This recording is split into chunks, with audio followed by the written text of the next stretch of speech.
Welcome to my channel again. Ito ulit si Brober upang magkatid sa inyo ng munting aral, munting kaalaman patungkol sa pagpapalit ng taon. Yan ang ating kwentuhan, yan ang ating pag-uusapan ngayon. Ang pamamaalam ng 2023 at ang pagsalubong ng 2024. Dito, maraming mga changes na kaganapan at taon-taon to nangyayari. At for sure, isa ka na rin sa mga excited na gustong malaman ano ba yung bago, ano ba yung pinaka nakapagbibigay ng good vibes o saya pagdating sa sarili at pagdating sa tahanan o sa iyong kabahayan.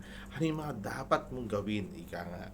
Dito, iuugnay natin dito yung mga tinatawag na ating mga nakakahiligan na kulay. Ano yung swerteng kulay sa taong 2024 ang ating pag-uusapan.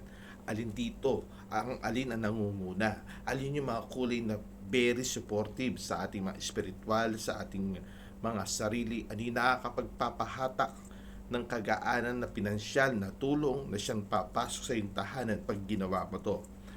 Ito, disclaimer lamang po. Dito, hindi tayo eksperto. Ito ay isang gabay lamang at ikaw pa rin ang kikilos para hanapin ang sarili mong swerte sa buhay, ika nga. Ito yung mga gabay, dagdag tulong, ika nga, at dagdag kaalaman. Ito yung hiahatid ko sa inyo. Pero bago yan, as I said, press mo na yung key ng notification bell. Ayan, para updated ka sa mga susunod na kwentuhan natin at pakisubscribe and follow na po and like. And pag sinisipag ka pa, pwede mo mapanood sa aking page na Brober with Miraculous Peace of Jesus and Mary. Ayan. So guys, sisimulan natin yan sa pinaka-highlight natin, yung pinaka-swerte sa taon. Itong Year of the Dragon, itong Wood Dragon na tinatawag. So ito mga kapatid, bibigay natin yan, iisa-isahin natin na para makapagbigay ng saya sa inyo at kaalaman. Ito ulit si Brober. Maraming salamat. Hintayin niyo po to at inyo pong panoorin at pakinggan. Hello guys, ito ulit si Brober upang magbigay sa inyo ng konting kaalaman yung mga ating top 5 lucky color for 2024. At sisimulan natin to sa pinaka-top, okay? Kasi yung dalawang huling kulay is something like ito na lang yung parang tinatawag na nakakadagdag na good vibes, nakakadagdag to ng kumbaga kahit pa paano nakakatulong to na maghikayat ng swerte sa atin. Pero yung tatlong to, yung top 3, ay ating sisimulan at ibibigay natin sa inyo. Ito na ulit, Brober. Alam ko, excited na kayo. Kaya kalma-kalma lang. Ano ba itong pag-uusapan natin? Pag-uusapan natin yung ating 5 lucky color for 2024. Meron tayong top 3 na tinatawag na taga nangunguna. And syempre, mayroon dalawa doon, yung parang umaalalay. Yun ay sisimulan muna natin sa top 3. Ika nga, ito yung pinaka na ina-advise sa taon na 2024. Yan.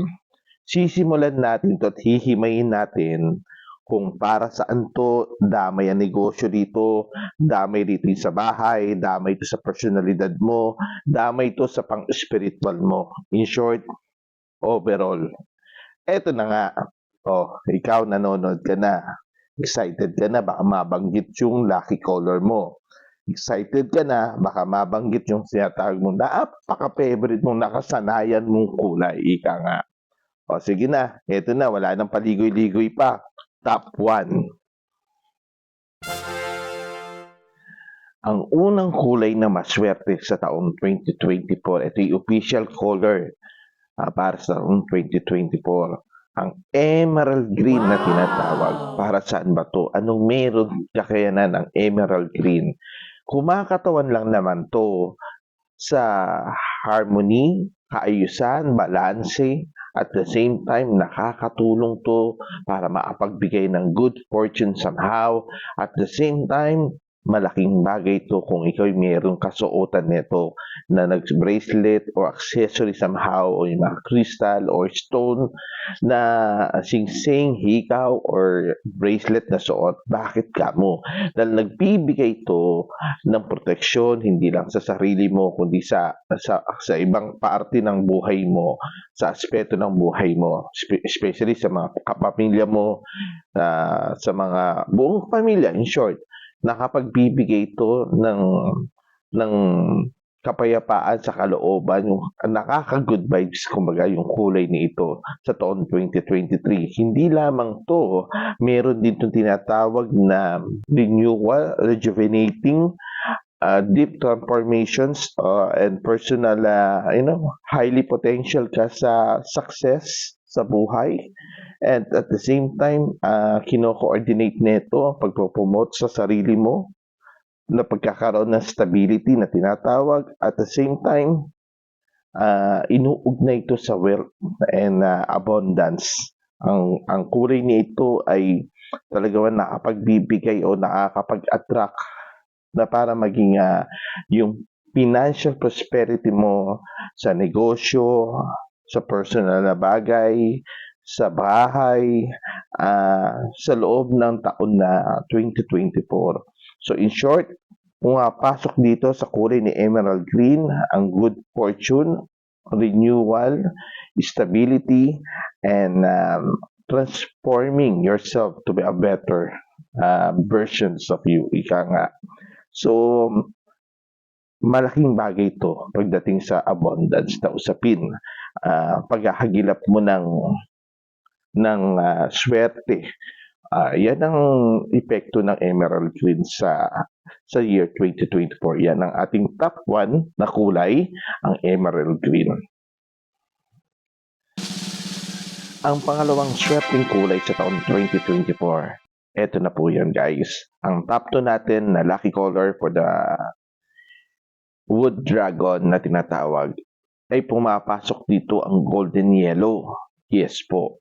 Sumisimbolo to sa paghikayat ng prosperity and ini-enhance niya yung mga pakiramdam natin. In short, is more in emotions and feelings ika nga na kung ikaw gusto mo maging masaya, looking forward ka sa magandang buhay, magaan na buhay, eto, bagay na bagay sa'yo magsuot ng golden yellow. Kung ikaw na may magsusuot ng mga accessory, let's say yung mga yellow stone o yung gold o somehow related sa golden yellow, yung attraction sa'yo malakas, yung good vibes malakas. Kumbaga, good vibes lang, ika nga, good energy ka lang, looking forward ka. Sumisimbolo to, ika nga, ng kasiyahan, okay? Kung ito'y gagamitin mo naman sa bahay at meron kang ganito, kung let's say yellow color, maglalagay ka, ina-advise sa unang linggo ng taon ng 2024, kung gusto mo maglagay ng kortinang dilaw sa iyong bintana, papasukin mo yung sikat ng araw, ika nga, sumisimbolo ito ng liwanag ng kasikatan ng araw o yung blessing na galing itaas na gawa ng enerhiya ng sikat ng araw. Ito'y malaking bagay sa pagtataboy ng mga negative energy sa tahanan po ninyo. Kung ikaw naman ay patungkol sa negosyo, ayan, kung ang negosyo mo ay mga online seller ka, no, ilagyan mo ng logo na yellow yung ano mo, ang design mo sa yung online or yung background mo somehow may touch of yellow. Bakit ka mo? Sa online business, ina-advise tong kulay nito to attract yung dumating yung mga mga miners mo, yung mga online buyers mo para makapaghikayat ka. Remember, yung golden yellow ay isang kulay na nakakapag-attract ng tulong na pampinansyal o maghikayat na mas dumami ang mga nanonood sa iyo o sa iyong mga pagtitinda sa online business mo. So good luck sa iyo for this top 2 lucky color ng 2024 year of the wood dragon. Top 3 lucky color for 2024. Ayan, ipapasok natin dito ang isa sa pinaka-buenas din na kulay at pinaniniwalaan to ng mga kaibigan natin, mga mahal natin, mga Chino na esperto pagdating sa mga lucky color. Ayan, pumapasok dito ang kulay na lucky color of 2024 sa year ng Wood Dragon ay yung tinatawag nating very powerful na kulay, ika nga, yung protection na kulay na tinatawag. Ito yung red color. Yan. Ang red color po ay isang simbolo ng determinasyon mo, yung pagtsatsaga mo, yung tapang mo na magbigay ng proteksyon kung anong meron ka. Yan. Ang pula ay isang tanda na po yan na panlaban, ika nga, pagdating sa spiritual. Tanda rin po to ng pagkakaroon ng strong decisions or strong personality. Sa kulay na pulang ito, nakapagbibigay ito, kumbaga, ng katatagan, kumbaga, yung strength mo, lalong pinatitibay niya yung pagdidesisyon mo. Dito pumapasok sa 2024, ang red color ay isang parte na sinasabi mo, dinideclare mo, oops, teka, ikaw malas ka, hindi ka pwede sa akin dahil pagdating sa tahanan ko. Teka muna, ika nga, yun ka ba, pag-stop, parang stop, di ba? Para sa kalsada may stoplight, di ba? Usually, di ba, ang kulay pula ay nagpapahinto. Magaganon din po yan. Inuugnay ko yan doon na isa tong palatandaan. Teka muna, sandali. Kung ano may negatibong spiritual sa iyo o yung kamalasan na hatid mo, huminto ka. Huwag kang tumuloy. Ayan. Dito pumapasok yung mga ganyang bagay sa red color for 2024. Pinaniniwalaan to na isa tong malaking tanda, ika nga, na ikaw ay nasa proteksyon, ikaw ay may sariling paninindigan at may sarili kang desisyon na kung gusto mo magsuot ng mga ganitong kulay na damit o accessory, ika nga, kumbaga, binibigyan mo ng palatandaan ng sarili mo, kumbaga, marka mo na ikaw meron kang isang matatag, determination ka, yung motivation mo, very strong. So, pagdating sa desisyon, yung nakakatulong to, kung ika nga, spiritually at sa iyong isipan, kumbaga, pinapaalala niya sa iyo. Ang kulay po lang to ay isa sa mga buenas na kulay sa taon 2024. Ito na guys, yung mga nakakadagdag na swerte na kulay sa taon 2024. Natapos natin yung top 3 na lucky color ay nangunguna sa Wood Dragon sa year 2024, ang emerald green, golden yellow, and yung red color. Yung tatlong yan ay top 3 na naibigay natin. Yung top 4 natin ay ating ibibigay ngayon at yung top 5. Ang pang-apat na swerteng kulay sa taon 2024. Itong pang-apat na kulay sa taon 2024 ay isa sa masasabi ko na malaking magnet. Isang malaking magnet, bakit kamo? Humahatak to. Humahatak siya o naghihikayat ng magandang enerhiya sa sarili mo, sa kabahayan mo, at sa patungkol sa iyong negosyo. Dito pumapasok ang financial needs mo, ano yung mga pangangailangan mo. Dahil ito'y patungkol sa salapi. Ang kulay na brown ay inuugnay sa salapi. Siyempre naman tayo, huwag tayo maging hipokrita. Lahat tayo nangangailangan yan para makasurvive sa bawat pangangailangan natin sa bawat araw. Samahan mo to ng tiyaga, sipag, at yung kulay ni ito ay isang pagdating sa espiritual, napakalakas na maghatak ng papasok ng swerte at tulong na pang-pinansyal. Dito sa kulay nito, inaangat niya yung sa negosyo mo, ini-increase niya yung paghatak. Uy, taon 2024, may pagbabago sa negosyo, kumbaga. Ayan, yung kulay na yan, kung gusto mo ng pagbabago, yan ang gamitin mo sa taong 2024. Isa tong malaking magneto o magnet na tinatawag, gaya na sabi ko nung una. Dahil yung kulay na yan, isang classic color. Hindi yan nawawala, yung kulay brown na yan, kahit sa fashion, sa pagsusuot mo ng mga damit mo, accessory mo.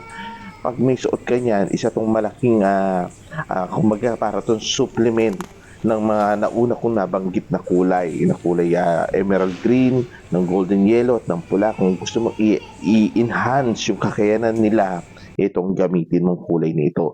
Dahil malaking bagay ito para iangat kung ano yung mababang parte ng spiritual mo o yung kung ano yung ginagalaw mo sa paligid mo. Isang malaking paalala to sa yung kulay brown na yan ay isang senyales na makakatulong sa iyo para maghikayat at humatak ng swerte sa buhay mo. Yan ang pang-apat na kulay na swerte sa taon 2024, taon na ng Wood Dragon. Ito na ang panlima na nakakatulong sa tatlong top 3 natin na kulay. Ito naman ay sumasagisag, no? Ang kulay nito ay kulay asul.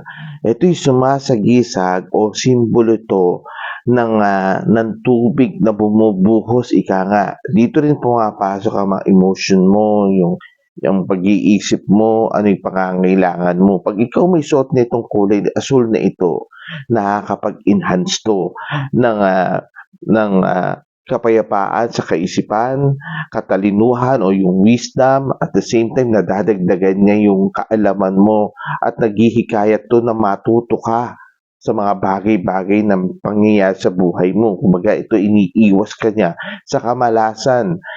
Exactly. Kumbaga, iniiwas ka niya, pinapaalala niya sa iyo yung mga pangit na pangyayari na tipo bang winawas out niya kasi nga sumisimbolo to ng tubig eh. Kumbaga nililinis niya yung mga negatibo sa paligid mo, sa sarili mo, sa inner self mo, ika nga, sa iyong kaisipan. Yan ang paliwanag dyan pagdating sa kulay asul na yan. Dito rin pumapasok dito yung mga accessory o yung mga talisman na tinatawag, yung pampaswerte, kagaya nito suot natin na kulay asul.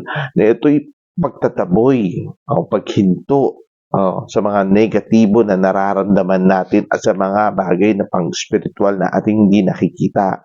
Ang asul ay sinyalis din ng kulay ng mahal na Birheng Maria. Kulay asul to, di po ba? Na siyang may kabanalan, somehow may spiritual na daloy.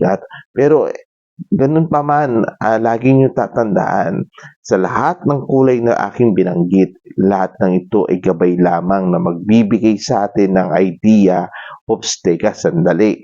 Ito muna yung napipil kong kulay. Ito yung may hatid sa akin na maganda. Ito yung may hatid sa akin na mabuti. Tatandaan nyo, ang lahat ng yan ay sinasamahan ng sipag tiyaga para mahanap nyo talaga ang tunay na swerte. At ang pinakaswerte talaga, huwag nyo kaliligtaan, swerte yung may Diyos, yung may pananampalataya, yung meron kang pinaniniwalaan. Yan ang pinakaswerte sa buhay. Yung meron kang kasamang pagdadasal at team sa mga gusto mong gawin sa buhay, samahan mo ito ng panalangin for sure, swertein ka at pakinggan ka ng itaas. Higit sa lahat, kumilos ka sa buhay mo para makagilap mo. Yung mga kulay niyan, always remember, may kakayanan yan, may power yan para i-enhance yung sarili mo kung ano yung nararamdaman mo, kung ano yung mga nais mo sa buhay. So guys, I hope meron po ay munting natutunan kay Brober sa mga swerteng kulay ng taon 2024 at syempre, good luck. Kaya nga ako, ngayon pa lang, sinisimulan ko na. O, tignan yung suot ko, di po ba? Yan ay isang paanyaya sa inyong lahat. Na ito muli si Brober, manood po uli kayo ng mga susunod kong video. I-click nyo na yan, subscribe and like and press the notification bell para sa mga susunod nating pagtuturo, nandyan uli kayo. Salamat po talaga. Maraming salamat po sa inyo, sa inyong oras, sa panonood at pakikinig nyo, and good luck po sa inyo sa pagsalubong ng 2024 Year of the Wood Dragon. Maraming salamat po and God bless po. Bye-bye!